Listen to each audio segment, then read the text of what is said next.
All right, I'll get going. Boom, boom, boom. All right, you see my screen, right? I do. Cool. And are you recording or not recording? I recorded. I can't see if I have to do that. Okay, I not record. me. Awesome, awesome, awesome. I love that you kept my intro here. So I'm Joe Soto, cross country mortgage, husband, father, all around good guy who happens to do loans. What's up, Armando? How you doing? Phone number is super easy, 866 Joe Soto. Email is joe@joesototeam.com. We're going to talk about loans, very riveting stuff. Talking about mortgages, the mortgage process. I always say that this is like the least fun part of buying a house, but is the necessary evil, right? So people love to scroll through Zillow and Redfin and look, and then they come sit with Joe and they're like, oh, he's like the dentist, um, which is not fun, but we try to make it a fun experience. So we want to give you some information in regards to loans, how they work, what lenders look for, and hopefully give you some information to empower you and help your clients and give them some information. So we're going to talk about financing basics. What do underwriters look at, right? Underwriters are looking at one thing and one thing only. And it's a four-letter word. I won't have you guess. I'll give you the information. And it's not an F word, surprisingly. It is an R word. Yeah, they're looking at risk.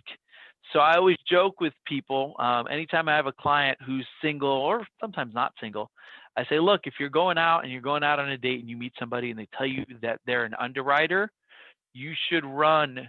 Underwriters are tough people, to put it nicely. Ultimately, underwriter is the decision maker on the loan. So a client comes to me and we pre-approve them. Once they find a house, that loan goes to underwriting, and the underwriter is the decision maker.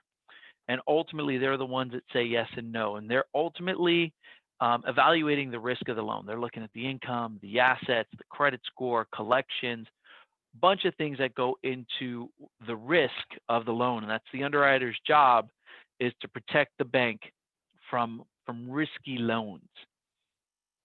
So here's what the underwriters look at basically. They look at your credit, they look at your ability to repay, they look at your assets, and they look at your loan to value, right? Those are the four main components that they're looking at when they're qualifying you.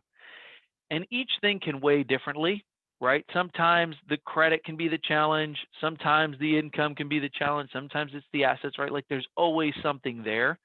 I think the more clients you deal with, the more scenarios you see. I know Michael has seen a ton of scenarios, right? You think you've got it all figured out, and there's always something different, right? Like, oh yeah, I forgot to tell you, my money is coming from an account in Guam that belonged to my sister's cousin's uncle's mother, but she died. So we're gonna get it here. And it's like, okay, great. Let's see how that's gonna happen coming from Guam. There's always something going on. So it's really important to ask a lot of questions and try to dig in, right? Clients are only going to tell you what you want to hear, and you got to really dig in and ask a ton of questions um, with regards to that. Loan process we'll go through.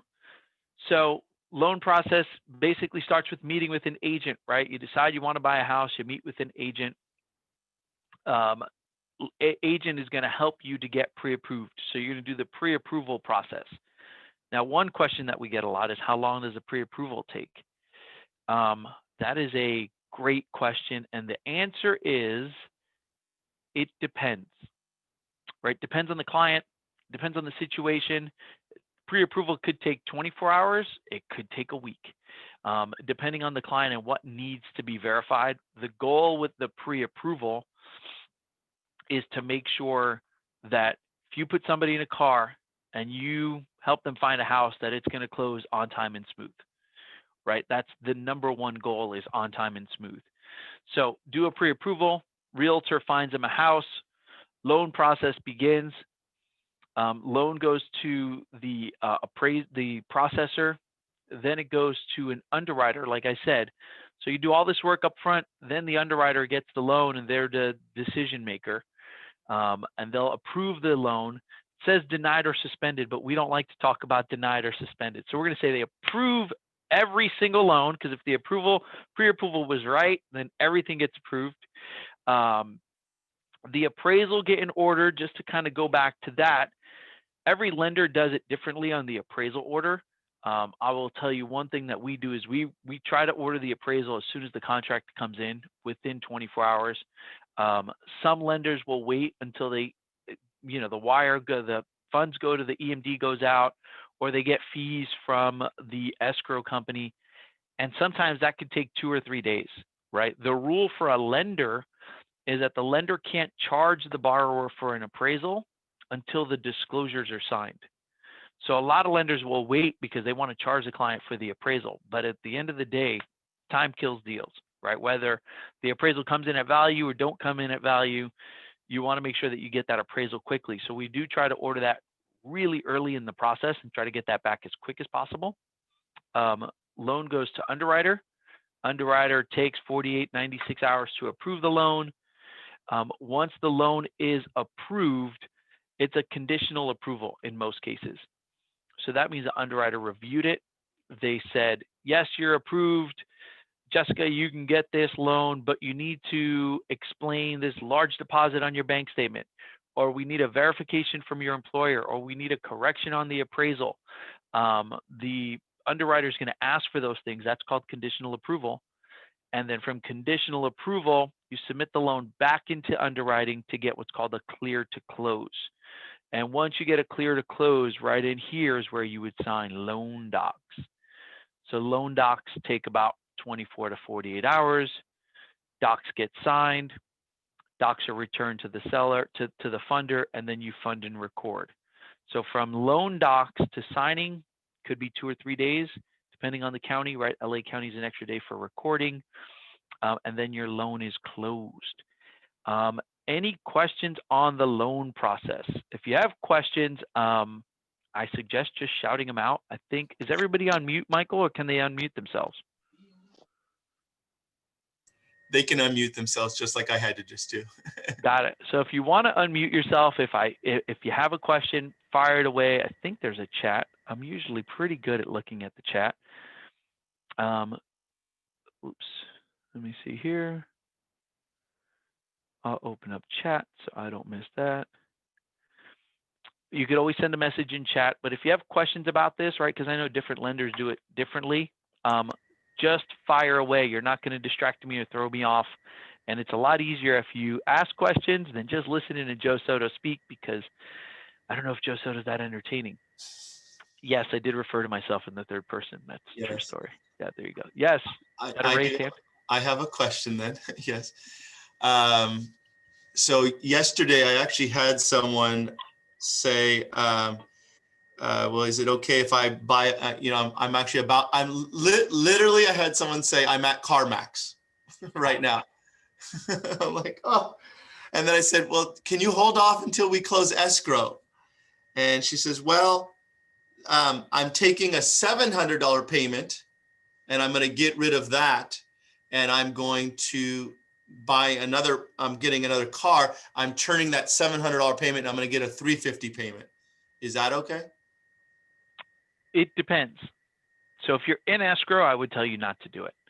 But if it's prior, I think you're okay. What happens is when you do something like that, it just leads to a lot of documentation and opens up a lot of holes. So usually, yes, if you do it, then we're going to need, right, all the paperwork from the car dealership. Show that they took your old car. Show that the old car was paid off. Show what the new payment is, right? All of that stuff has to be verified, which usually frustrates the client more than anybody else, because they're like, I don't understand. Why do you need all this stuff if the payment's lower? But it's one of those things where you took out a new debt. We got to make sure that the old debt is really gone, that you didn't add a 350 to the 700, because that could kill the deal. But yeah, holidays are the worst time of year. Not just Christmas, but like any holiday. Veterans Day is today. And there's a chance you could have a client call you and go, hey, I want to buy furniture because there's a Veterans Day sale and I'm at Living Spaces. I need to open up an account.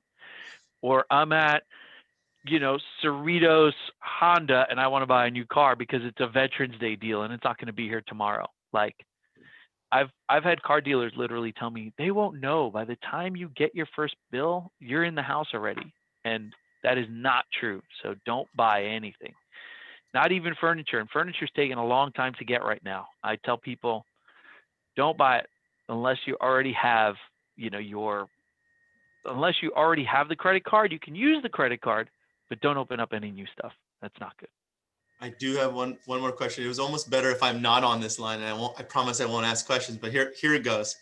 How does the buyer CD fit into this process? Because now we have that. I probably should add this for another time, but so just before loan docs, there's the buyer CD.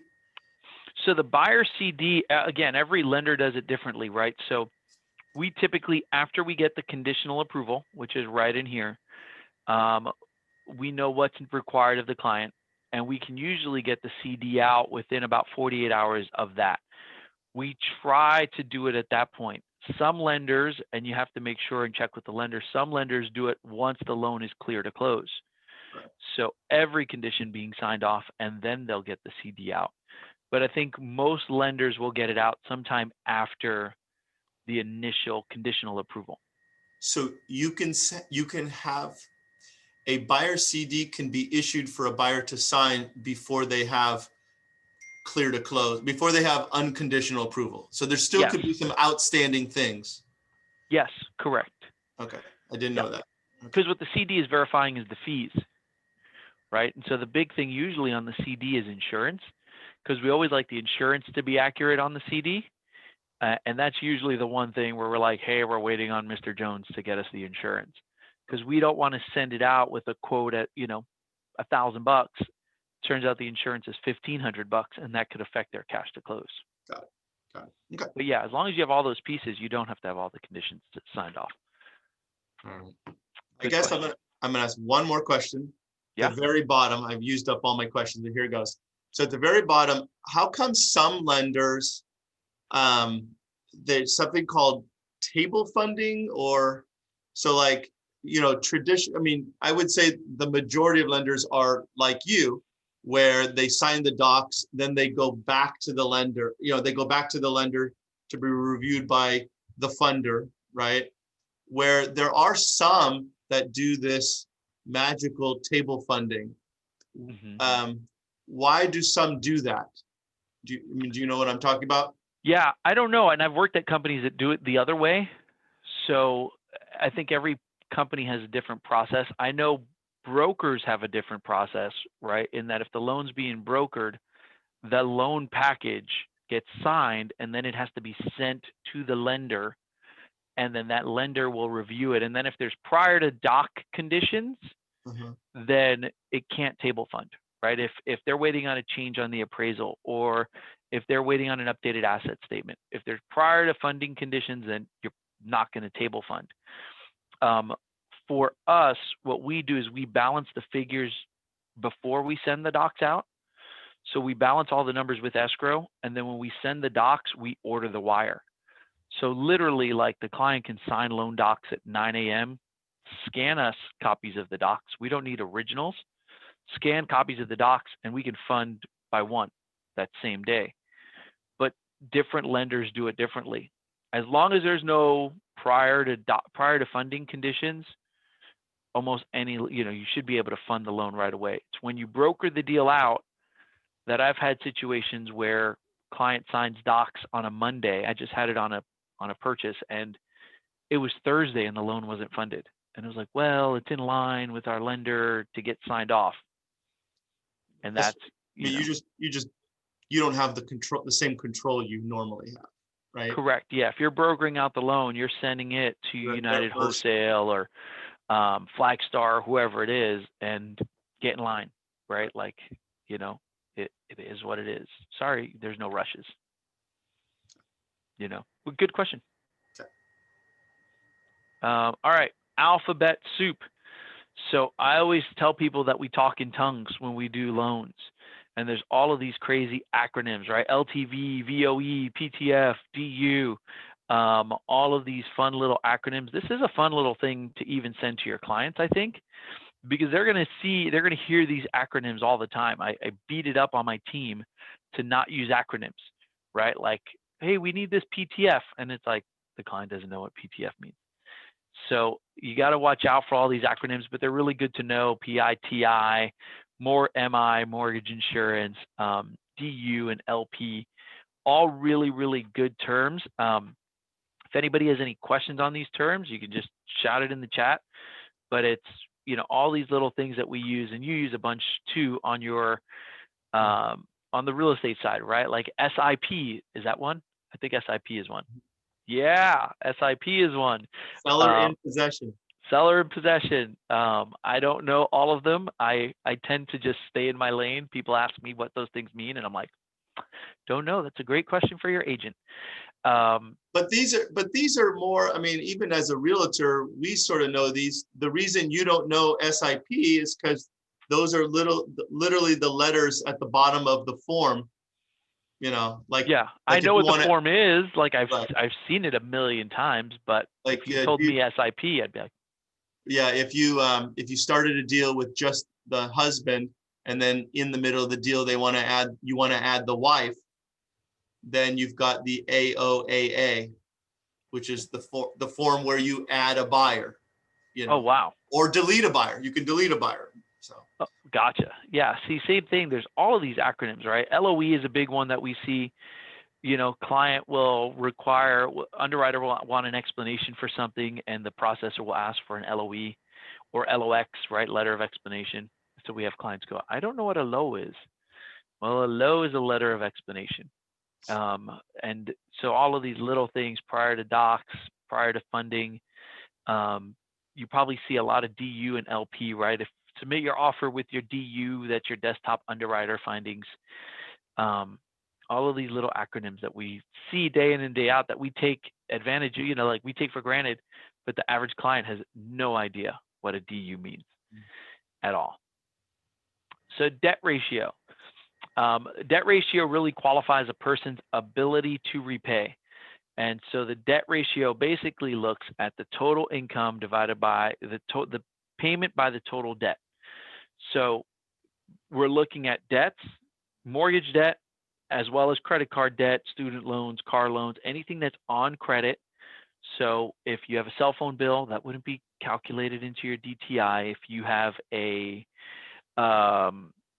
electric bill, usually that's not calculated into your DTI unless you have it reporting to the credit bureaus. It takes all of your debts divided by all of your income. So to use just super round, easy numbers, because I'm an easy number kind of guy, is if your income is $10,000 a month, monthly, and let's say your debts are $4,000, and your car loans and other stuff, your mortgage debt's $4,000, and your other debt is $1,000. So you have $5,000 in debt, $10,000 of income. Your debt ratio is 50%, right? Half of it, 50%. If you had $4,500 in total debt and $10,000 of income, your debt ratio would be 45%. So 45% of the gross income. So that's before taxes. I think we get a lot of people who go, well, I bring home $5,000 a month, because they're looking at what they're bringing home. When we qualify debt ratio, we're looking at the gross monthly income. So that's GMI, gross monthly income. What gets quirky on gross monthly income is when you have some of this other stuff, right? Overtime, bonuses, commissions, that stuff gets averaged over 2 years. So if the client's made a lot of overtime this year, but in the past 2 years hasn't, underwriter's going to look at an average of that 2 years. Same thing with commission and bonus, right? Oh, I got a $20,000 bonus this year, but the last 2 years I only got $5,000 each year. Well, the $20,000 isn't going to be what the underwriter is going to use to qualify you. It's going to be the 20 as well as the previous 10 from the previous 2 years. So it's a full average of that bonus or commission income. So that's something you really got to pay attention to if you have a client or if you're dealing with the lender, making sure that they are verifying that overtime, bonus, and commissions, because those are deal killers, right? Like overtime doesn't come in is a deal killer. Bonus doesn't come in, it's a deal killer. So you really want to pay attention to that. In a case of somebody who's self-employed, that gets more complicated because it's going to be based on what they show on their taxes, not what they make. I had a client recently who had a business, had $1.9 million in receipts, but only showed $70,000 of income. And huge swing, right? You're like, wow, they have $2 million in sales, but they only make 70 grand a year. What the underwriter is going to look at is that 70, not the 1.9, not the sales. Also, what's included in gross monthly income: Social Security, disability, permanent disability, not temporary disability. So permanent disability, okay. Temporary disability, not okay. Child support, as long as it can be verified, all of that can be part of your gross monthly income. Unemployment benefits are not part of gross monthly income, as well as VA benefits. Oh my gosh, why can't I remember what they're called? GI Bill. If your client is a veteran and they get GI Bill benefits for schooling, that is not considered income when you're doing a loan. So I get that quite often on income. But lots of moving pieces, right? Debt ratio is definitely a thing that can be a deal killer, and you want to make sure that all of that is dialed in really well. When you're looking at maximum debt ratios, different loan programs have different max debt ratios. So on a conventional loan, the maximum debt ratio is 50%. On an FHA loan, the max that FHA will go is 55%. And VA actually doesn't have a limit, but VA looks at a thing called disposable income, completely different thing. But VA, you could have a 70% debt ratio as long as you meet the disposable income requirements that VA sets. So again, just kind of using our $10,000 number, right? If you had $10,000 of income on a conventional loan, you can qualify for a $5,000 mortgage, assuming you had no debt, right? On an FHA loan, you would qualify for a $5,500 mortgage. On a VA loan, hey, welcome to the party. You can buy whatever you want. Yeah, there's no limit on that, as long as, again, that residual is okay. Michael. So first off, for a while, was that ever 45% conventional? Conventional was 45%. Okay. Yes. All right. Conventional is risk-based. So what can happen is the lower the FICO score, let's say you have a FICO score 640, 660, you may not get an approval at a 50% debt ratio because it's risk-based pricing. FHA loans are not risk-based pricing. Okay. The other question, what I've never heard, I've always known there's no limit, but I don't understand. So if there's an easy way to explain it, great. If not, another day. But disposable income, if I make 10 grand and my payment plus my credit debt is $7,000, then that's a 70%, that's 70%, right? Correct. So that's gross, right? So probably I have no money in my bank account. So where's the disposable income? So is it if I have reserves or something, or? No, it's residual. I'll show you right here. Okay. So VA has this crazy little chart. So residual income. So let's just say you're a family of 4 and you live in the West. You're right in here. VA says that after all of your debts, and VA looks at your housing expenses too. So what VA qualifies you on is they don't qualify you on your gross income. They qualify you on your net income. So if you make, again, 10 grand a month, and after taxes, you're taking home 7, VA, when they do the residual income, they look at 7 grand a month. Okay. As long as your mortgage, assuming your income is 7 grand a month, your mortgage and everything could be 8 grand a month. As long as you have 967 left over, you pass. Wow. Okay. Yes. Thank you. It changes based on family size and stuff like that. Let's see. Yeah. I see. But you could qualify. And I've had the opposite happen, right? I've had clients with low loan amounts, low LT, 50% DTI not meet this because it's a family of 5 and the income, what happens is the income is lower. This is a harder number to meet, right? If you're making $3,000 a month, $5,000 a month, having $1,000 left over is harder to hit than if you're making a larger amount of money. Got it. Right? Got it. But VA loans have no income limit. I mean, no DTI limit and no loan amount limit. Like you can get a VA loan for $2 million with 0 down if you really wanted to, as long as you qualify. So calculating payments. This here says to use the Zillow Mortgage Calculator app. I would say to use the Joe Soto Team Calculator app. Shameless plug on the Joe Soto Team website. I do everything in my power to try to keep people off of Zillow and Redfin. That's just me because ultimately that's other people who are getting our clients' attention, and I don't want that, right? Because if the client goes and clicks on a Zillow and they find another agent, odds are that that agent's going to say, you need to find another lender. So, you can send them to any website to find a calculator. But the basics when you're looking at payment is when you're calculating taxes here in California, we use 1.25% of the sales price divided by 12. So I'm a visual learner. Here you go. On a $700,000 purchase price times 1.25% equals annual taxes of $87.50 divided by 12. The taxes on that property would be about $729 a month. When you're doing fire insurance, same thing for the fire insurance, right? You take the price of the home, $700,000. You multiply it times 0.0025 equals $1,700 a month divided by 12. A year. Right? A year divided by the year is $145 per month. So this gives you the annual, and then you divide by 12 to get the monthly. And then PMI here, this is a good estimate here on PMI. Same thing, you do the same calculation. The PMI on a conventional loan varies, right? So lower FICO, higher PMI.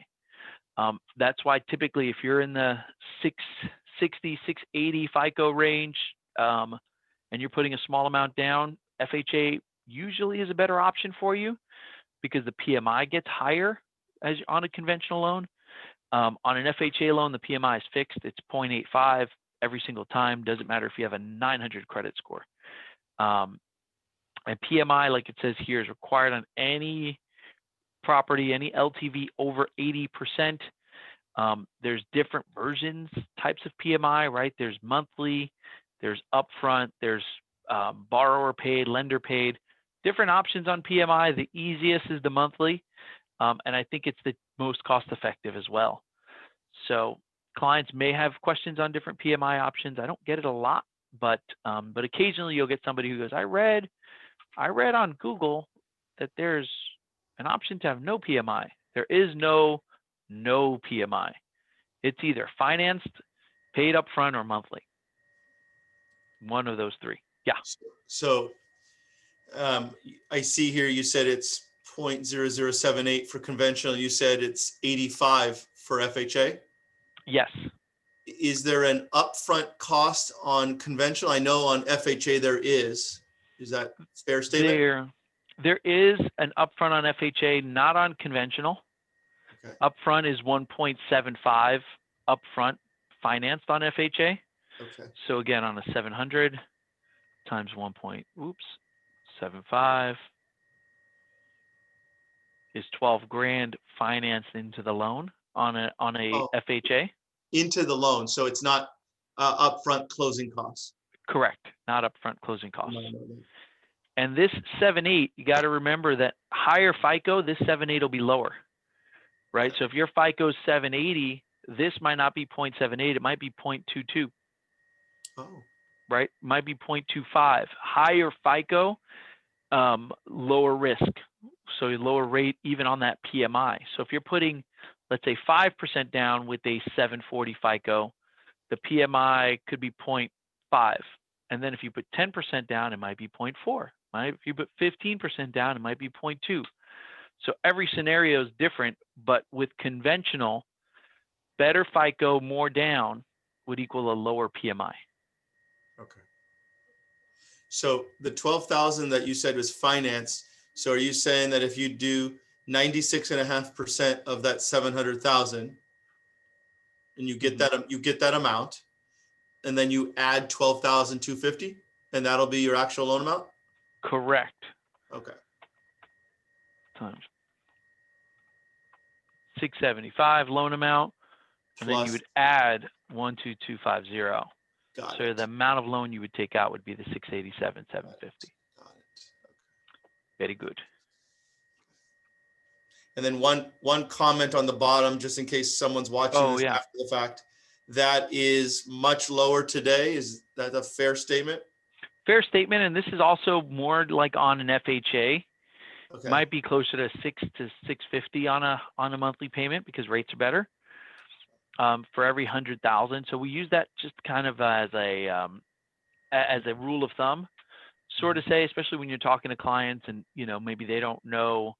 They know what they would afford monthly, but maybe they don't know what that equates to as far as on a monthly payment. It's a good little rule of thumb where you're looking at about $700 a month for every 100,000 financed, assuming a lower down payment, right? If the client's putting 20% down, it's probably 550 to 600 for every 100,000. But it's a good rule of thumb, just again as a conversation piece as you're talking to people. Cool. So things that people should not do before applying for a home loan. They shouldn't buy a car. They shouldn't move assets, right? We don't like to see assets moving from one account to another. Don't change jobs at all. Please don't change jobs. We don't like that. Buy new furniture, consolidate bills, run any other credit reports, and don't pack or ship any information. I think we have more and more people who are buying and selling, right? Concurrent sales. And so you have people who are like, well, we packed everything up to get our home ready for sale, and I have no idea where X document is, right? Whatever, fill in the blank, a W-2, a pay stub. I mean, it's easy to get the documents now, but I just had a veteran who was looking for a VA form that we need, and he's like, it's in storage. It's like, well, looks like we're going to storage. I mean, we could request it from the VA, but you don't want to pack or ship anything that you may need for sure. Items needed for your loan application. So we're really big on checklists, very similar to this, but the basic list of what is needed is W-2s and tax returns for the past 2 years. If the client is self-employed, super important, especially now with everything going on with COVID, that the client can provide a year-to-date profit and loss, showing that they've still been making money and the business has been profitable through this COVID time. That is really, really important. It's almost impossible to get away from right now. So if you have a self-employed client, they should be getting that up front. Pay stubs, driver's license, alien card, social security card, addresses we're going to need for 2 years, bank statements. What's important on bank statements is all pages. I always tell people we need even the blank page. If it says this page is intentionally blank, we need it. Yes, we want that intentionally blank page. Name, address, employers for 2 years, addresses and account numbers. Other real estate owned is really important, even if they own land. I just had a guy owned land in Texas and never told us. Didn't show up anywhere, but obviously we ran a search and showed up he owned some land in Texas. So anything that's owned, even if it's land, the loan info for any other loan. We don't do checks for the appraisals, but we do checks, usually checks for home inspections, right? Or a credit card for home inspections. We usually do a credit card for the appraisal, purchase agreement. And this is a big one down here. 2 big things is the divorce papers, making sure that you have all of the pages and making sure that the divorce is final. I don't know if you've ever had a situation where a client says they're divorced, but they're not really. That's not good. So in order for a divorce to be final, it has to be stamped by the court. Sometimes people think they're divorced, but when you're buying a house, if you're not divorced, it's a community property state here in California. You're still married, and that spouse still has interest in that house. So making sure final divorce papers are received. Bankruptcy papers as well. We use a program where we pull bankruptcy papers for clients, just because nobody seems to have them. It's really, really funny. But especially if somebody's had a bankruptcy in the last 7 years, making sure that they have all the bank statements, all the bankruptcy papers. And if they're not finalized, what is it called? Interspousal? No, it's not called an interspousal. Interspousal. Quick claim Interspousal. deed? Interspousal. Okay. So it's okay to do that, right? Yes, you can do that as long as the ex will sign it. As long as the ex will sign it. Yes.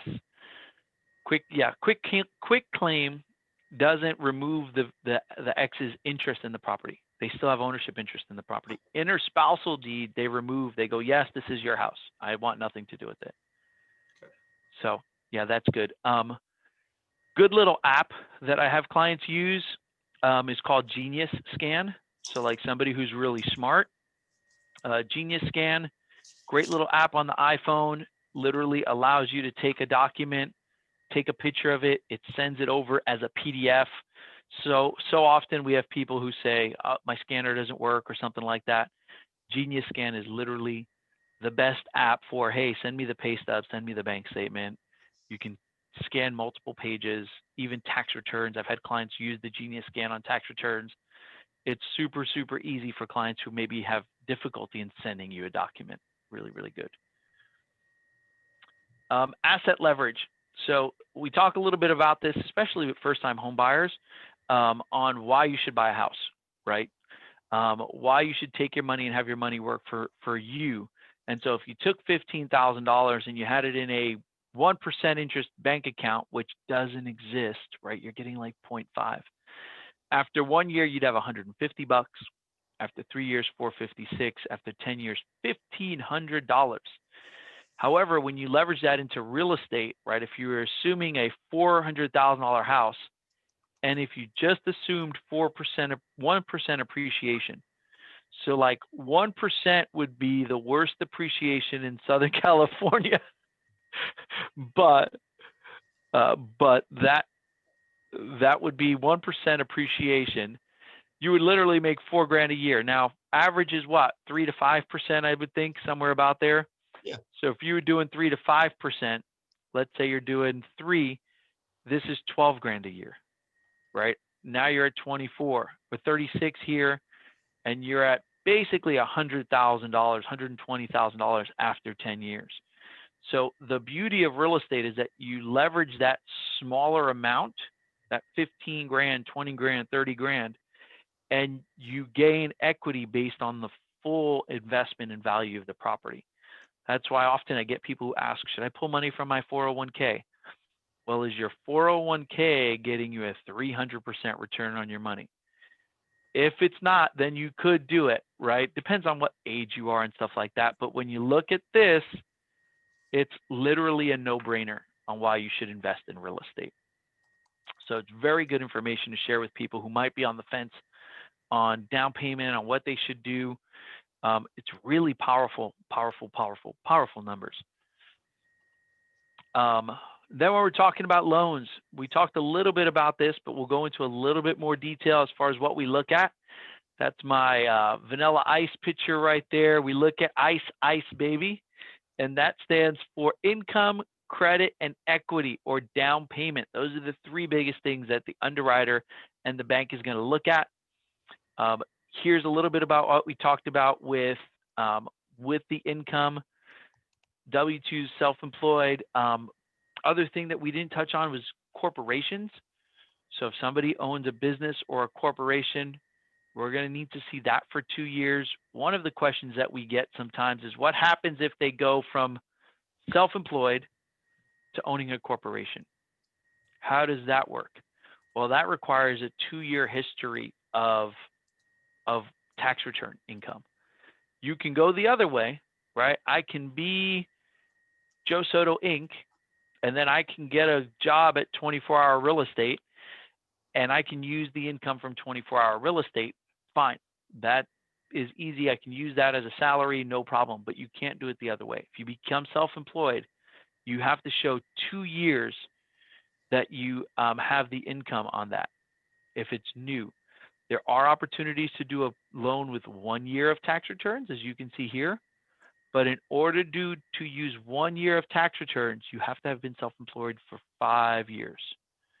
5 years, you may qualify with 1 year, but if it's new, not so much. Over time, we talked about cash. Cash is not good. I've had a lot of clients who say, I work, but I get paid cash. We have to figure out a way to get that on a check. So cash tips, cash pay, split pay, basically whatever's on the W-2 or on the pay stub is what matters. How about school? So I get this quite often, right? Does education count? How about if I was a stay-at-home mom? Am I penalized for that, right? I was a stay-at-home mom for the last 10 years, and now I got a job at Monarch Title, right? What happens then? Typically, if you were in school, then you just have to show that you got a degree and now you're working in whatever field, right? You were in medical school and now you're working as a doctor. You were in school to become an X-ray tech and you're now doing that, right? So that counts as experience. Where it gets a little bit gray is if you were a stay-at-home mom or a stay-at-home dad, and now you get a job, you can't be penalized for that time that you didn't work, but you do have to show that you were employed prior to being a stay-at-home parent. I guess that's the correct word, stay-at-home parent. And I had one recently where the lady was a stay-at-home mom for 7 years. True story, her previous job prior to being a stay-at-home mom was at 7-Eleven. And we had to verify her employment at 7-Eleven from like 7 years ago. But it worked, right? We were able to use her income as long as we can show. We can't penalize somebody for being a stay-at-home mom. So again, as long as you paint the picture and connect the dots, totally doable. Any questions on income? Anything on that? I know we covered quite a bit of it. Anything on that maybe we didn't cover? Jobs, school, breaks of employment, COVID. Why don't we touch a little bit on COVID? How does COVID affect your qualifying? COVID, it's going to be another Joe Soto. It depends. So if you work for a company and you were furloughed, as long as you're back to work and you can show that you're working your regular 40 hours, then you can qualify on your regular 40 hours. If there was a decline in overtime, bonus, commissions, any of that, then that typically has to be averaged. If it's really declining, then you're probably only going to be able to use that year-to-date income. So if your bonus, or if your overtime last year was 12 grand, $1,000 a month, and this year it's 6 grand for the year, underwriter's only going to let you use the 6 grand. So it's 50% less than what it was last year, but that's what we're seeing right now because of COVID and everything that's going on. So you want to make sure that we're asking clients, and we always look at pay stubs and go, hey, you made 80 grand last year, you're on pace to make 60 this year. What happened? What's going on? Because that, during these last couple of months, things have been different and hard for people. So that's one thing that you definitely want to look out for with regular employees with the COVID. Any other questions on that? COVID, cool. So now we're going to talk a little bit about credit score. I love credit. I hate Credit Karma. Credit Karma and a lot of these websites that you see out there do not give you a FICO score. They give you what's called a Beacon or a Vantage score. Those are not FICO scores, right? FICO score you're going to get from a bank, you're going to get from the car dealership, you're going to get probably if you go for student loans, they're going to give you a FICO score. Those other models were created but not accepted by lending institutions. So if you look at the 0 font on your Credit Karma, it will tell you like this is not a FICO score and this is not used for crediting purposes. the biggest difference is that those apps don't go as far back and don't go as deep as a FICO score. The FICO score is going to go 10 years back. It's going to look at everything.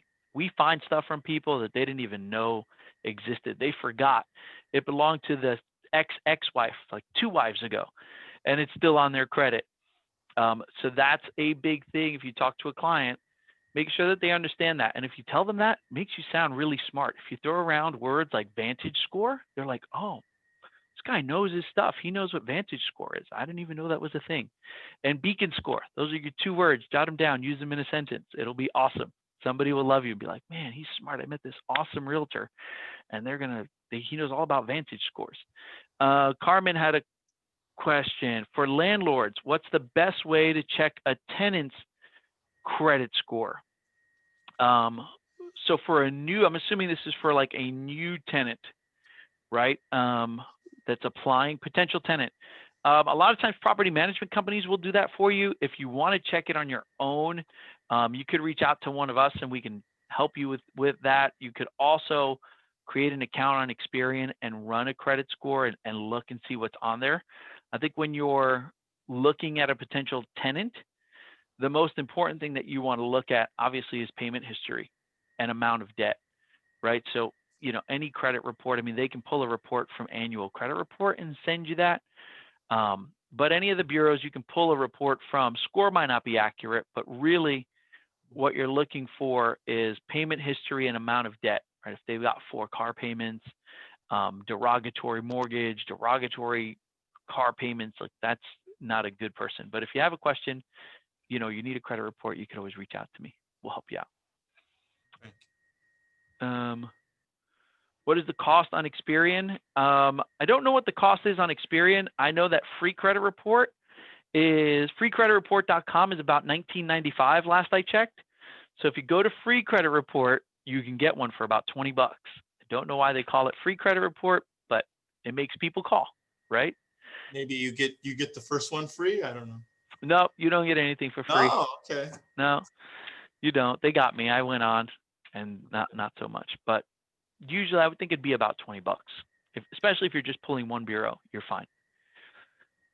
So what goes into a credit score? It's payment history, debt utilization, length of credit history, new credit, and types of credit.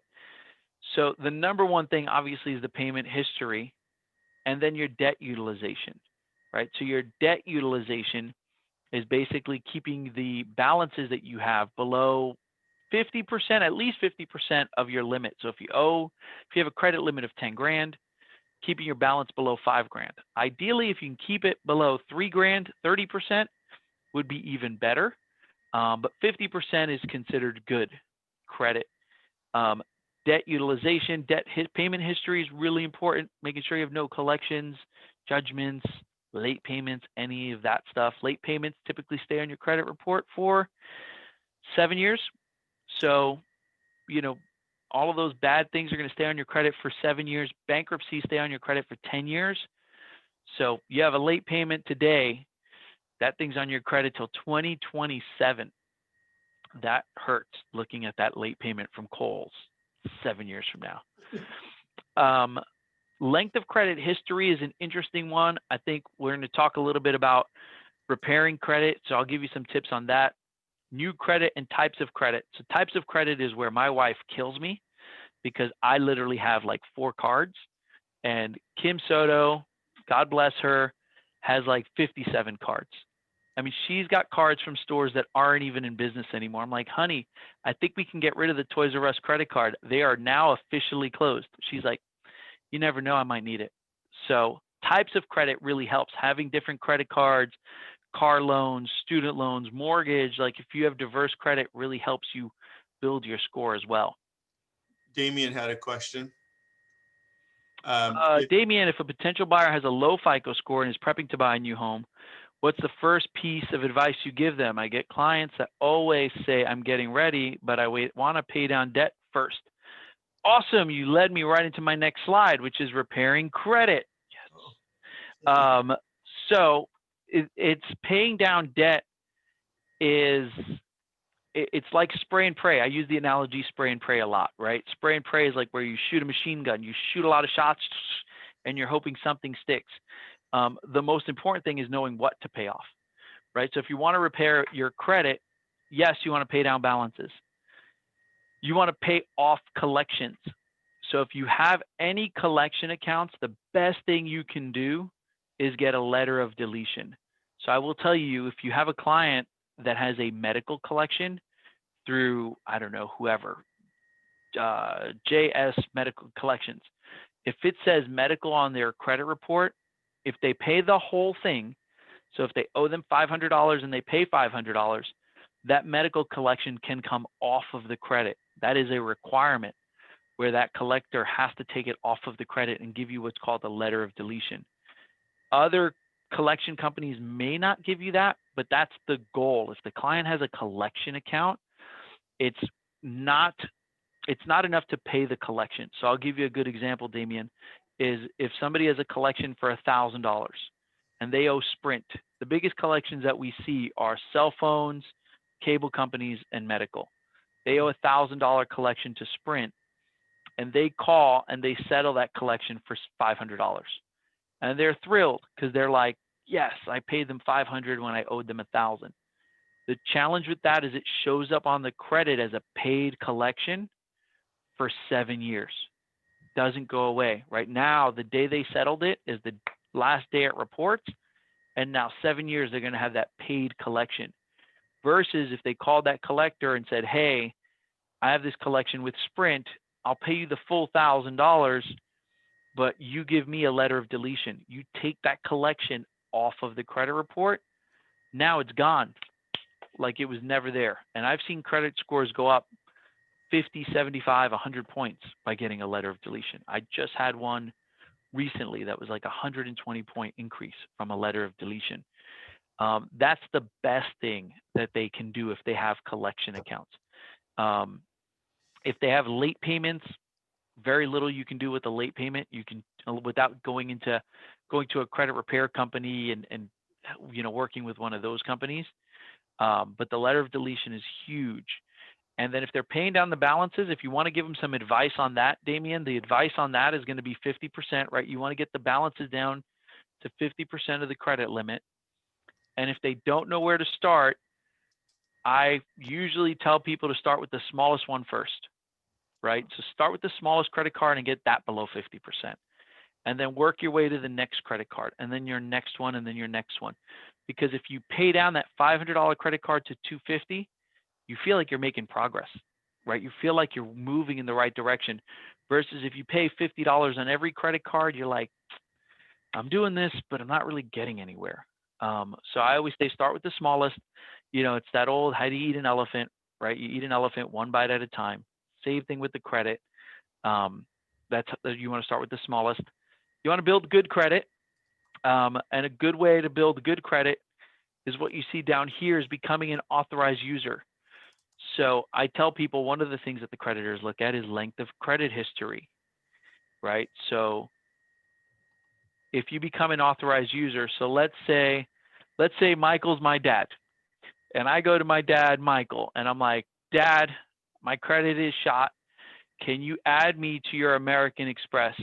And Dad has an American Express that he's had since 1970 with a $25,000 limit and zero balance. He adds me to that card. Two things happen for me. One is now I have a longer credit history because the bureaus think I've had credit since 1970, even though I was -8 in 1970. Two, I now have high credit available, low credit balances. So it's a double win. So that's a good way to help build your credit. And that could take 60 days, sometimes 90 days, depending on the creditor. But that's a good way to get two things. You can get length of credit history, coming back here. You can get length of credit history, and you can get debt utilization, and you can get payment history, right? Good card, high credit limit, low balance, long time they've had the card.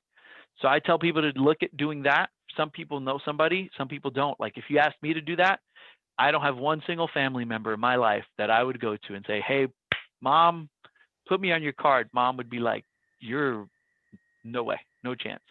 But it's good to know, good to ask, because you never know. Maybe a brother, sister, cousin, doesn't have to be a parent, that can add you to that card. It's interesting. Like you're literally fooling the system, but You're literally fooling the system, but they let you do it for now, yeah, it's been that right? way for a long time.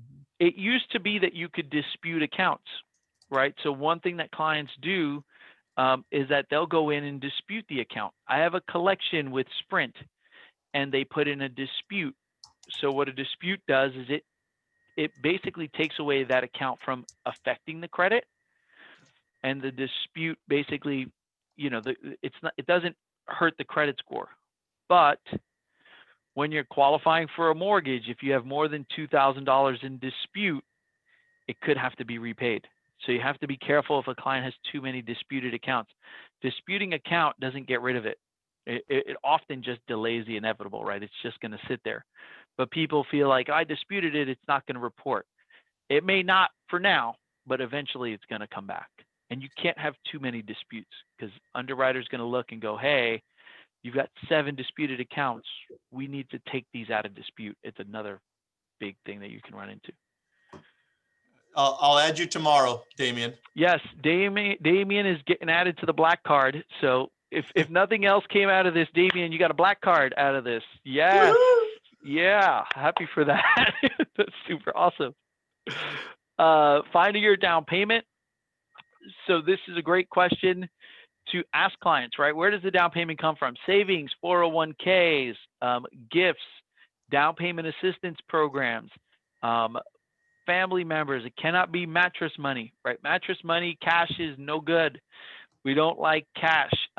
Gift funds, and the biggest thing that we see is gift funds, and then the proper documentation required. So I'll touch on 2 things here when you're looking at loans. Anytime a client is taking a 401k or selling an asset, you want to make sure that they know how long it's going to take to get the funds. Because I've seen it take 3 days. I've seen it take 14 days before the funds hit the client's account. So you want to make sure if the client's getting money from somewhere, that they know exactly how long it's going to take for the money to be in their hand. Gift funds have always been fun, right? Everybody loves gift funds. I wish I had somebody to give me a gift, but again, Joe Soto, the Soto family or Barreto family, not so much. Gift funds have to be properly documented. So I'll tell you the 2 ways that they're documented for you. We'll look at conventional loans. Clients doing a conventional loan, and Joe Soto's given a gift. I can give the gift to my client or to the borrower, and if I send the money directly to escrow, then all that has to be provided is a gift letter. Gift letter that says money's coming from account 1234. It's going directly to escrow. We're good with just that. If the money comes into the borrower's account, then we're typically going to want to see the gifter, mom, dad, grandma, grandpa, the gifter's bank statement to show that they had the money to give the gift, right? And at that point, we don't want to see any large deposits in the gifter's account. We don't want to see any funny business. So we try our very, very hardest on a conventional loan to just say, thank you for the gift. We're going to send it directly to escrow at the time of closing. That's the best way to do it on a conventional loan. And then there's FHA. And FHA is where I spend a lot of my time talking to grandma, grandpa, mom, and dad. Because on an FHA loan, if you're getting a gift, your client's getting a gift for 10 grand, we're going to need a gift letter that says, yes, it's a gift. And the lender should have the gift letter. There's the template, goes out for everybody. Gift letter, as well as the gifter's bank statement. All pages, everything needed from the gifter, making sure that it's there. I'll tell you that's the question, the thing we get a lot of times from parents and grandparents is they go, I gave you the money, that should be enough. And the reason that the banks require the donor's bank statement is because once upon a time, there was a crash in the market. And when the market had crashed, a lot of people said that they got gifts. And after those homes went into foreclosure, what the banks realized is that some of those gifts were loans on credit cards. They were actually gifts from Auntie Amex, Uncle Visa, Mr. MasterCard. And those are at like 10, 15, 20, 30% and would ultimately affect your ability to repay, which we talked about earlier. So that's what I always explain to the parents and grandparents is, hey, it's not you, and we're not questioning you at all. It's the why behind why we need to verify that. We want to make sure that it's not a loan of any sort. But you will run into that for sure at some point where grandma does not want to give you a bank statement because she's like, you got the money, that's enough. But that's the why, and that's what I tell people. And more often than not, if you explain it to them like that, they're usually okay with it. They blame everybody else, and then they go, fine, here you go.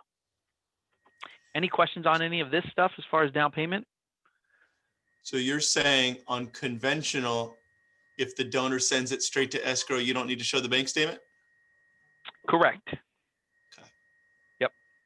But FHA and conventional, where it goes to the recipient's account, you need to see the donor's bank statement. Correct. Okay. I did not know that. And then the other thing gets kind of tricky sometimes is business funds. So what happens if the money comes from a business? We do not like to see business funds typically. If you own, Joe Soto Inc., and you write your earnest money deposit, it comes out of Joe Soto Inc. A lot of times that could open up Pandora's box with regards to making sure it doesn't affect the business, right? Does the business have enough liquid assets to support sending over that money, right? And taking that money out. So want to be careful on that. I always try to beat the client to the earnest money deposit. So if we get a contract, we try to call them like ASAP. All right, so the earnest money's coming from your Chase account, right? And then if there's a long pause, it's because they were planning to send it from somewhere else. Well, I have the Chase account in my system. What's going on? So that's kind of what Damien had said. The gift for opening escrow, if it's a EMD, right? So if the whole gift is coming from the client, including the EMD, then the EMD can go right from the gifter to escrow for that EMD. And that's fine.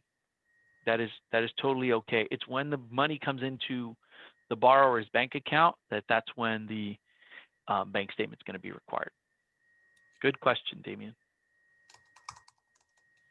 Any other questions on this? Down payment assistance programs, we're still doing them. I know there was a little window there where they went away. We're still doing them. Guidelines are opening up a little bit more on them. I actually saw we opened up some stuff on Cal HFA. We don't do a lot of GSFA, which is Golden State Finance Authority.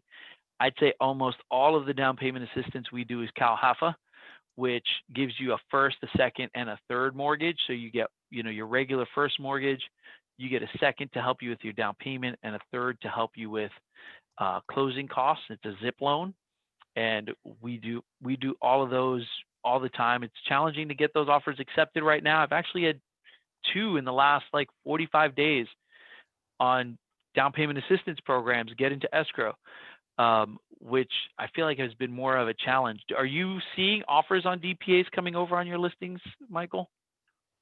What's a DPA? Down payment assistance. When you have listings in Compton, apologize to say it that way, but yes. Yes. So I have this listing. I have 1 listing, and 2 out of the 3 offers are Cal HFA. Gotcha. Okay. So I guess it depends on the location. Sales price is $435.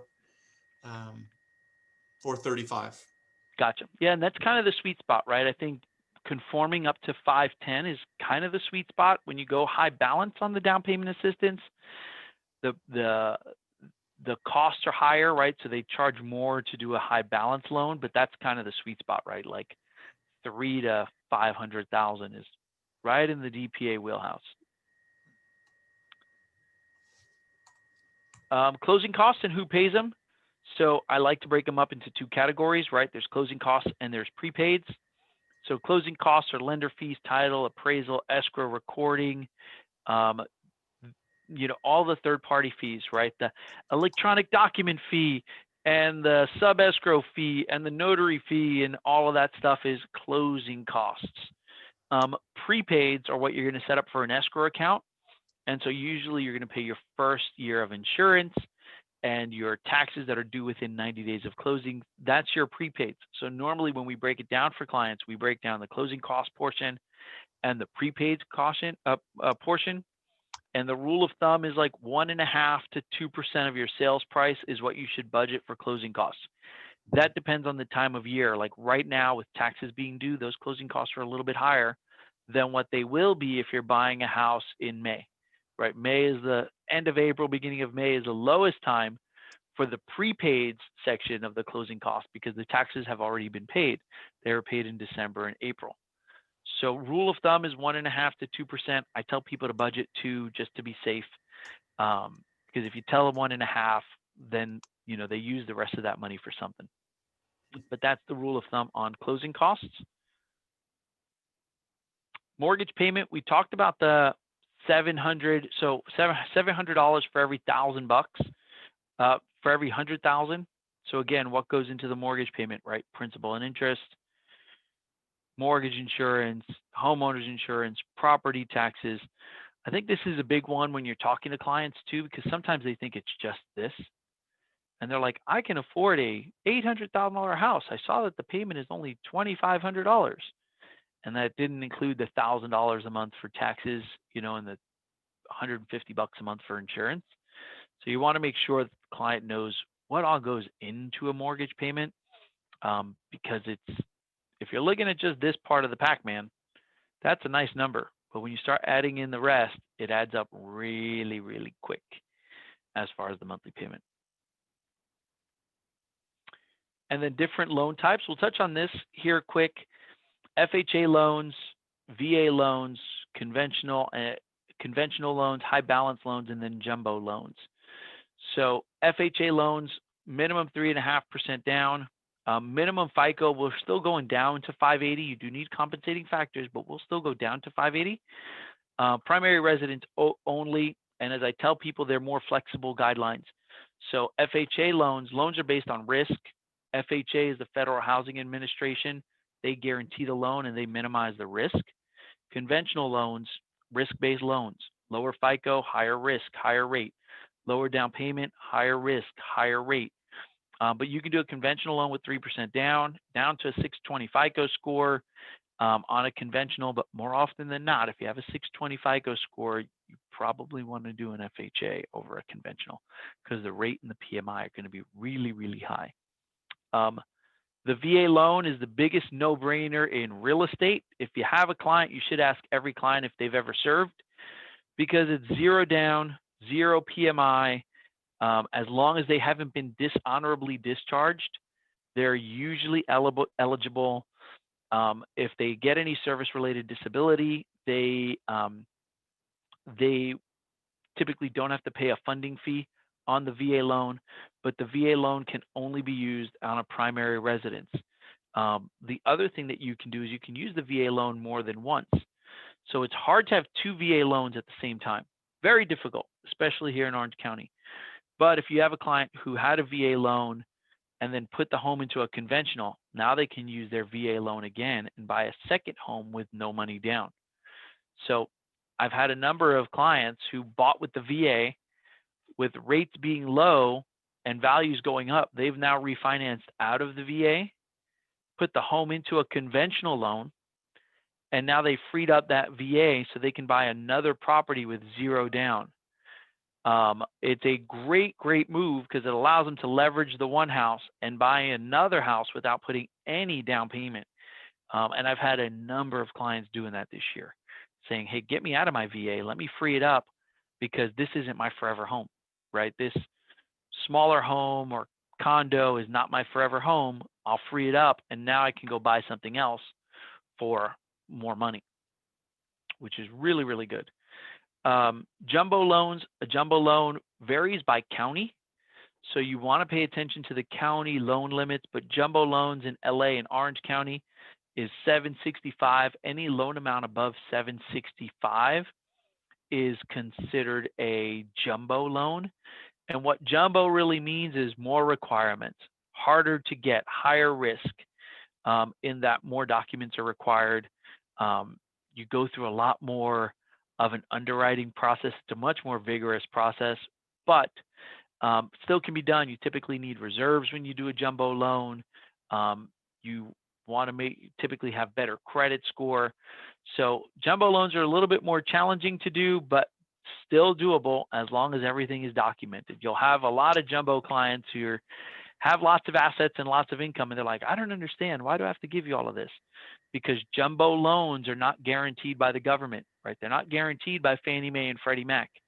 Bank takes all the risk on that $1 million loan. So since the bank is taking all the risk on that $1 million loan, they want lots of checks and balances. That's the biggest reason why there's so much, back and forth on the jumbo. And it says, and you may have said this, I apologize, the loan above 636, what is the limit, or what does it start at now? 676, 765. 765.5. Okay. Yeah, that's right. 765 now, so that's a little bit older slide. Yeah. 765, and that's going to change in January, right? Go Because it usually changes every year. So I would imagine it would go up come January. So we'll see what that changes to. But gifts are okay on jumbo.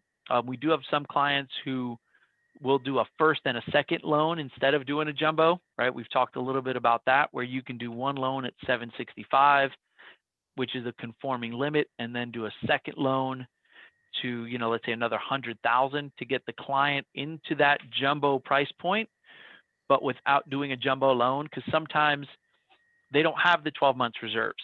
Sometimes they don't have the proper income documentation for a jumbo loan. So you can break it up into two loans and pre-approve them that way. That's another way to kind of get around that jumbo, requirement if they don't have all of the stuff that's needed. But the biggest thing then that, I mean, you loan officers really like get a little twitch, little tick. You start kind of like flinching when we talk jumbo. Is it because the biggest part is the reserves? Is the second part credit, or is it what is the biggest hurdle why you always shy away, or not you, but in general? I think so. It's funny because I just closed a jumbo right now, super quick. 2 W-2'd employees at, oh my gosh, one was an aerospace company, and I can't remember what the other lady did. Super quick jumbo loan, very few conditions. Where jumbo gets more complicated is jumbo self-employed. So the two bigger things are jumbo, the asset requirements, right? What's required for reserves? Because you might need 12 months reserves, which could be $60,000, right? But half of it has to be cash, liquid.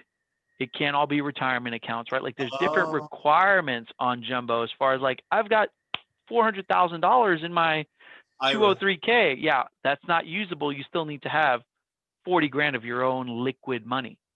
So that's one thing that you run into on jumbo as far as those requirements. But the bigger thing is the self-employed jumbo, right? Most of the jumbo clients own a corporation. They own a business. They run something. And where the underwriters beat them up and ask for it's the P&L. And then they look at the P&L. Even on bank statements, what jumbo started doing is you provide your bank statement to jumbo, to the underwriter. On a jumbo loan, what the underwriter is going to do is look at your bank statement. And if you have automatic deductions, let's say every month you pay school tuition for your kid, or every month you have money that goes out to XYZ Corp. Underwriter is going to ask you about that withdrawal, and probably include that in your DTI. Where on a regular loan, it's not, right? You're like, what do you mean? I just pay this out every month. On a jumbo loan, they're going to be like, well, why are you paying $900 out to Michael Burdellis every month? What is that for? Give me more info. So they just dig deep on stuff. I mean, I've seen stuff pulled out where people, and especially if you own a business, some business owners are really organized. It's two extremes. They're super organized and really dialed in, or they have no idea where their money comes from and goes. I mean, it's really, really strange. So that's the biggest thing I think on jumbo. It's just a more rigorous underwriting process for self-employed. For W-2s, I don't think it's as bad. Not nearly as bad. Zoop. Um, so I think we touched a little bit on this as far as conventional loans, Fannie Mae, Freddie Mac. Um, Big difference here between conventional and FHA is that conventional loans, the PMI can be removed. So as I mentioned before, right, the PMI, private mortgage insurance, depends on your loan to value and your credit. But on a conventional loan, you can get rid of that PMI once you have 22% equity in the house, or if you've paid the loan down to 20% of the original value. So two ways. One is automatically by paying down principal. Two is by getting an appraisal and showing that the value has gone up, right? But you don't have to refinance to do that on a conventional loan. On an FHA loan, you do have to refinance it in order to get rid of the PMI, because on an FHA loan, it's on there for the life of the loan. So that's the big difference between the two. Lower rate, it's funny because I get asked all the time, like, which is better for me, conventional or FHA? I tend to give people both options. Usually if the FICO, assuming all things are the same, right? Let's say 5% down, same client. If they have a 740 FICO score, usually the conventional is a little bit better. If they have a 680 credit score, usually the FHA is a little bit better. So usually credit will drive that more than anything, but I always like to give people both options and let them decide. Higher FICO, more restrictive guidelines. I think we touched on some of that. FHA loans, again, not based on risk. There is this upfront mortgage insurance. The biggest thing that you see with FHA loans is the good old approved FHA approved condos and spot approvals, or what used to be called the spot approval.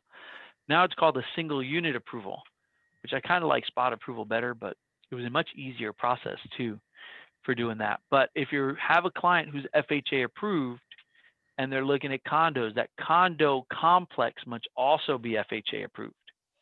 So if it's not, you have the ability, to do a spot approval or a single unit approval, as long as the concentration of FHA loans in that community is less than 10%. Fancy saying, the easiest thing to do is ask your lender to look it up. But it could be an option to get that client into a property that may not be FHA approved. The key with doing that is you need that association buy-in, right? Because there's lots of paperwork and stuff that's required that needs to be sent into FHA. So you want to make sure that the HOA is going to buy in. But any FHA client, the complex must be FHA approved. And don't take the listing agent's word for it. It's listing agent, sometimes they don't even know, right? The listing agent is the seller's friend's mother's cousin's uncle who sells one house a year and has no idea what they're doing. They're like, sure, do an FHA. I literally hear it a lot where the listing agent said yes, and I look it up and it's a no. So make sure that you have the lender look it up, and it's easy to check. Super, super easy to check. Any questions on FHA loans? Damien had a question here. Do VA loans have stricter appraisal process or loan funding requirement? So good question there, Damien. Sorry, I didn't see it over there. On VA loans, which, hey, my VA loan slide went away. It's there. Oh, no. Yeah. Man, Joe, it's gone. All right, well, we'll talk about VA loans. So does VA loan have a stricter process for appraisals? They have a stricter ordering process. They do take 7 business days to turn around the appraisal, and it has to be ordered through the VA portal. As far as like coming in with value and stuff like that, I haven't seen any recent issues as far as values coming in on VA loans. I know that if the value isn't going to come in on a VA loan, I don't know if you've ever had this happen, but if you order a VA appraisal, then the appraiser, if they're not going to bring in value, they issue what's called Tidewater. Tidewater, if a lender tells you Tidewater on a VA loan, that's not good. That means your appraisal came in low or is going to come in low. So they tell you Tidewater, they don't release the appraisal to you. You then have 48 hours to get them comps to support your value, and then the appraiser releases the appraisal. So once you get the VA appraisal, you cannot do a rebuttal. It's there. It's on the house. So I think the time frame to get the appraisal done. So if you're doing a listing or you're working with the buyer, Damien, you want to make sure that that VA appraisal is ordered right away, right? Like if that, because there's a 7 business day window to get it back. I mean, and if you have a short 10 or 14-day appraisal contingency, you lose days really, really quick if that lender doesn't just order the appraisal right away, right away. But I haven't had issues as far as like condition of property or anything like that on a VA loan. The VA loan, the one thing that VA does require is a clear termite. So that's a big one. Is VA issues what's called a notice of value, an NOV. We could probably add that to our acronyms, right? An NOV is a notice of value. So that's where the underwriter signs off the appraisal and the termite. So appraisal might be good, but the termite's not done, you don't have an NOV. Or if you just have an inspection but not a clear termite, you do not have an NOV. And typically you need an NOV to get docs. So you want to make sure that on any VA that the termite is done and the veteran cannot pay for the termite. It's not allowed. So you want to make sure that it's put into the contract. Good question. And we'll talk a little bit about DPA programs. I know we're kind of going long on time, so I apologize. DPA programs, as far as down payment assistance program, pros and cons, because I'm a big pro and con guy, right? Little to no upfront investment. You can get 4%, up to 4% as far as for down payment and closing costs. Can be applied to down payment and closing costs. Always better than paying rent, and allows you to get in the game faster, right? So I've had clients use a down payment assistance program, buy a house, sell the house in a couple of years, pay back the down payment assistance program, and then buy a house, use equity to buy a house. So it definitely gets you in the game, where if you're trying to save $10, $20, $30,000 to put down, it could be a challenge. That could take a long time. Might take you longer to save that money than the values of the prices going up, especially in this crazy market. The cons on the down payment assistance is that the rates are typically a little bit higher. Right now, they're not as bad. They're pretty close, so pretty good. More restrictive on the guidelines. Limits on property values, income restrictions by county. So you can literally just look up the income restrictions or email me and I can send them to you. Income limit is like $120,000 in LA County. So almost everybody would qualify on a down payment assistance program based on just the income. Used to be much, much lower, but now they're pretty high up there. The rule of thumb on the down payment assistance program is that you'll typically qualify for about $50,000 less if you use a down payment assistance program than if you came in with your own down payment. So on a regular FHA loan, you might qualify for $500,000. If you're using a down payment assistance program, you may only qualify for $450,000. That's kind of the rule of thumb. So it's a difference of, coming in with a little bit of money or bringing in your 3.5% down and having that. Sometimes it's a big swing as far as what you can find property-wise, what you're going to qualify for. Longer close times. So typically you're not going to do a short close. You're going to be looking at 45 days right now on a down payment assistance program. That's kind of par for the course. Really hard, especially in this competitive market. Need all those days. It's hard to get the offer accepted, but it is doable, and every situation is different, right? And the other con is sometimes they'll still need help with closing costs. So with the down payment assistance program, there's a lot of stuff out there that says zero down, right? Oh, let me tell you about our zero down program. But when you look at this down payment assistance program, it doesn't cover everything. There's still a little bit of money that the client has to come in with. And that's, the only way to do a zero down is if the seller pays closing costs, right? The seller gives you money for closing costs. Then the client can come in with less money. But there's still money that has to be paid, right? The client still has to put in EMD. The client still has to pay for an inspection and an appraisal. And so they have to understand this up front, like there's still going to be some costs. Some people think it's zero. The only way to get to zero in most cases is if one, the seller pays closing costs, two, the agent gives some of their commission, which they don't want to do. Nobody wants to give up commission. That's the worst thing you can do. So I always try to tell somebody, even if they're doing a down payment assistance program, to plan on coming in with, let's say, 1% of the purchase price. Like have that, because one, you're going to need that much for EMD, and two, you make sure that they have money for an appraisal and a home inspection. So any questions on that? Yeah, and unfortunately, that's not working these days in 2020, right? It's not really working. Like I said, I've had two recently, Okay. and it's both in Riverside, like both, out in Riverside. But hey, I mean, It'll come back. it'll come back. Yeah. And then there's two different programs, right? CalHAFA is the main one. Big change on CalHAFA is 660 credit score on a conventional. So they do offer it for conventional and FHA loans. On the CalHAFA, you can do both. You usually combine it with some of these programs, which is the My Home, the ZIP, and the teacher assistance. What the teacher assistance is that gives an extra 0.5% if it's somebody who works for a school or is a teacher. So it's a little bit more on the down payment assistance side. Still has to be repaid, but it's a little bit more, and you can definitely, good talking point when you're talking to clients, like, hey, if you do this down payment assistance, you can get a little bit more help since you're an educator.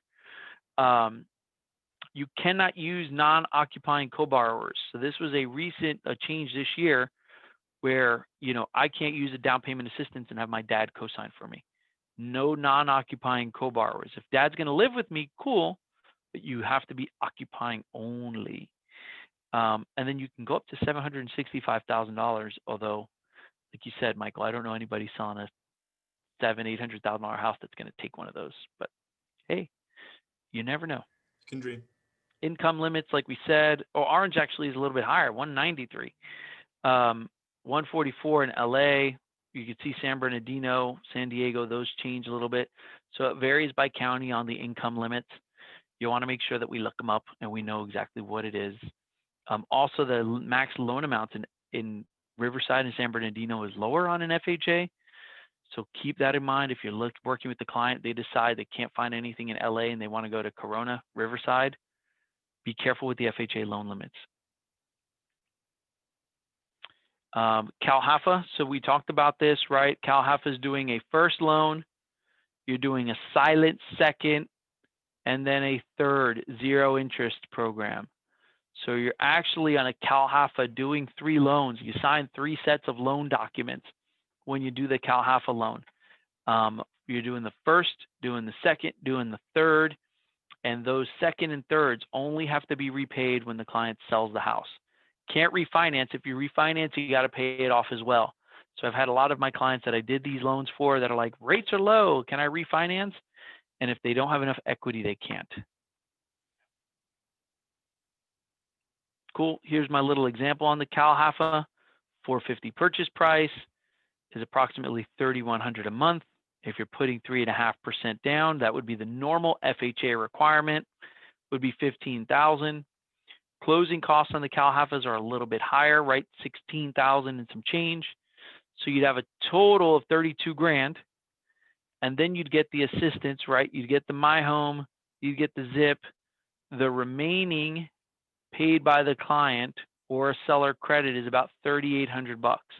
So again, a little bit less than 1% on that CalHAFA. And that's what I explain to people. Again, on that zero down, because I see a lot of those ads, really the only way to get that zero down would be a seller credit. And in this market, I'm not seeing a lot of seller credits out there. Are you seeing seller credits like for closing costs, Michael? Not in the beginning, usually no, and then you get an escrow and there's all of a sudden a closing cost credit because of a repair. Because of a repair, yeah. So again, I think if you are talking to a client that's interested in that, we want to make sure that they have at least 1% available, right? Like they're gonna need to come in with some money. Carmen, your question on the income limits is right here. So Orange County is 193, LA County is 144. So that's as a couple or household income. So everybody who's on the loan, that's combined household income.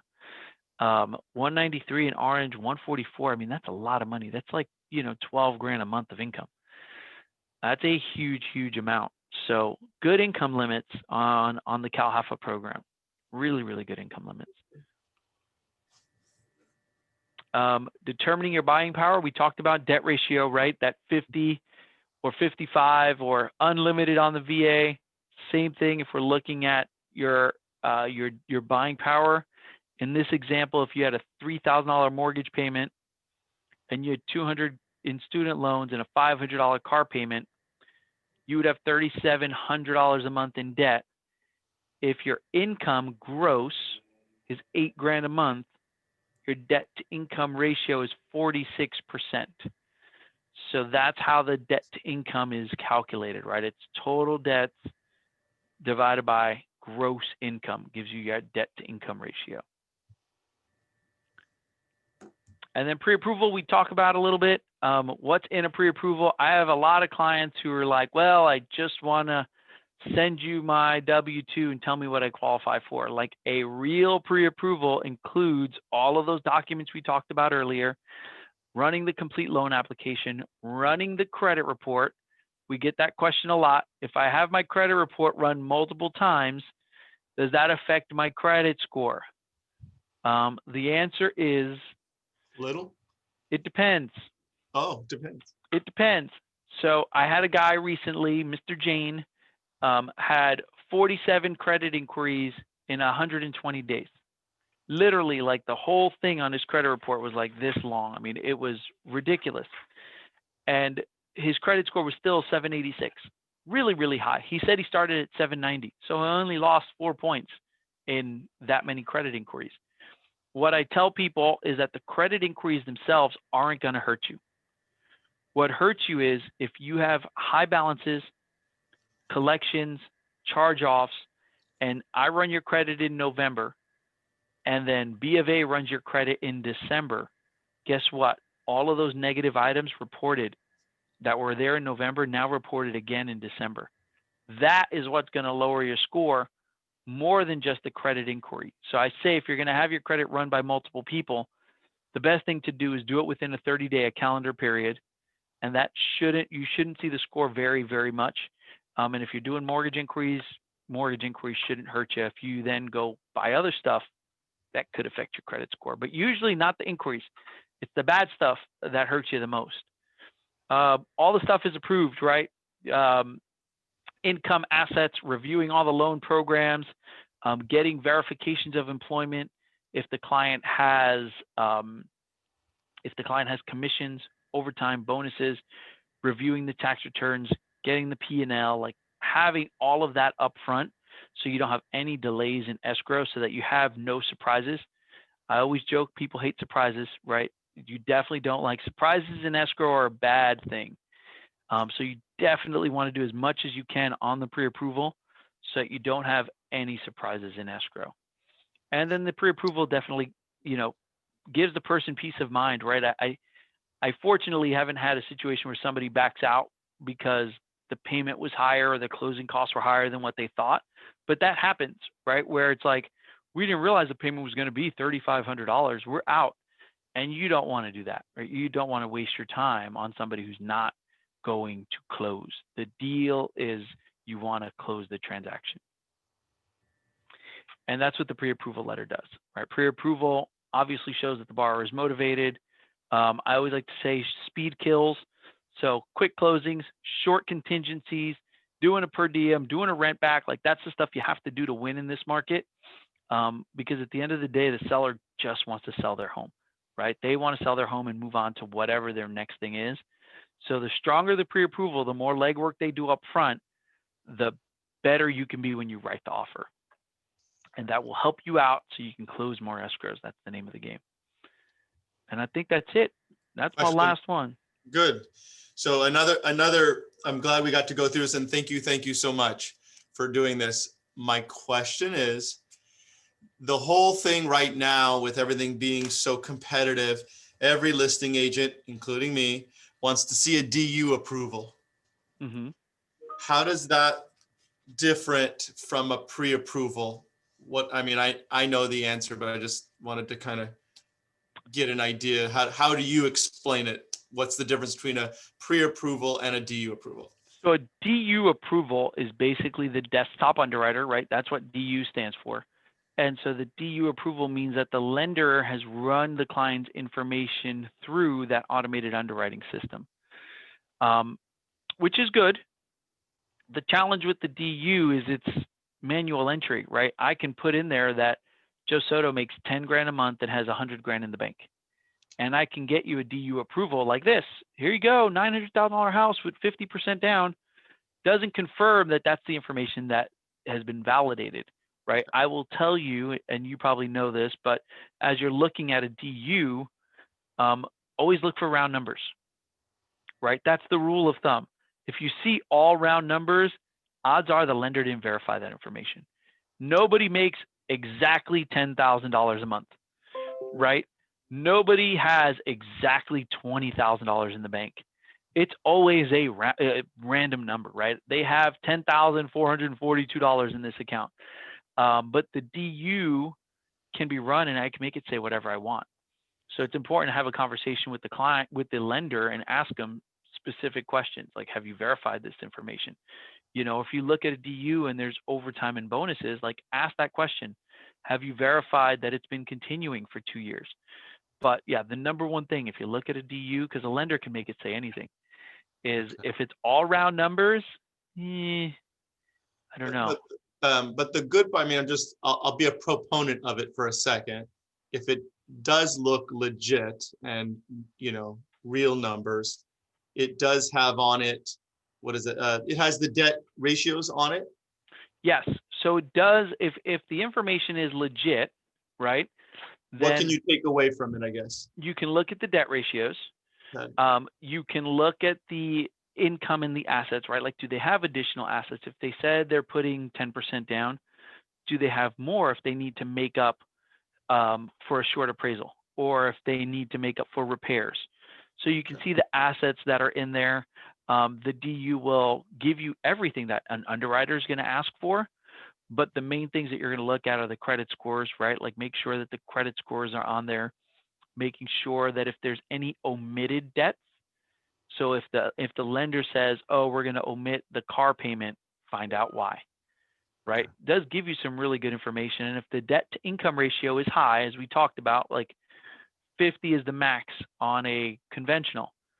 And if you get that DU and it says 25% debt ratio, you're like, cool, these people have some wiggle room. If it says 49%, you're like, okay, this is a tighter deal. Like if you're comparing two to see which one's stronger.